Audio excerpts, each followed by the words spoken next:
منگنی کی باقاعدہ تقریب منعقد کرنا اس کا کیا حکم ہے؟ چنانچہ شادی سے پہلے باقاعدہ منگنی کی تقریب کی شریعت میں کوئی اصلیت نہیں ہے۔ اس طرح کی مصرفانہ رسومات قابل ترک ہے اور اس کو چھوڑ دینا چاہیے۔ البتہ فریقین کے چند ذمہ دار، لڑکا اور لڑکی دونوں کی طرف سے چند ذمہ دار لوگ جمع ہو کر کے مشورہ کر کے تاریخ وغیرہ طے کر لے تو اس میں پھر کوئی حرج کی بات نہیں ہے، تاکہ نکاح کے لیے آسانیاں پیدا ہو سکے۔ اس مسئلے کو مستفاد کیا بہشت زیور کے حصہ 6 صفحہ 21 اور 22 سے۔ قرآن کریم کے اندر ہے وَلَا تُبَذِّرْ تَبْذِيرًا إِنَّ الْمُبَذِّرِينَ كَانُوا إِخْوَانَ الشَّيَاطِينِ وَكَانَ الشَّيْطَانُ لِرَبِّهِ كَفُورًا۔ یہ سورہ بنی اسرائیل کی آیت ہے، پارہ نمبر 15 آیت نمبر 26 اور 27۔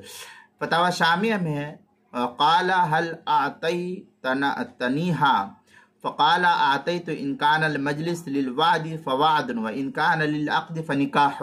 فتاوی شامی کی عبارت ہے جو زکریا بک ڈیپو دیوبند کا ہندی نسخہ ہے، اس کی پہلی جلد صفحہ 188، اور جو کراچی کا چھپا ہوا نسخہ فتاوی شامی کا اس کی تیسری جلد صفحہ 11۔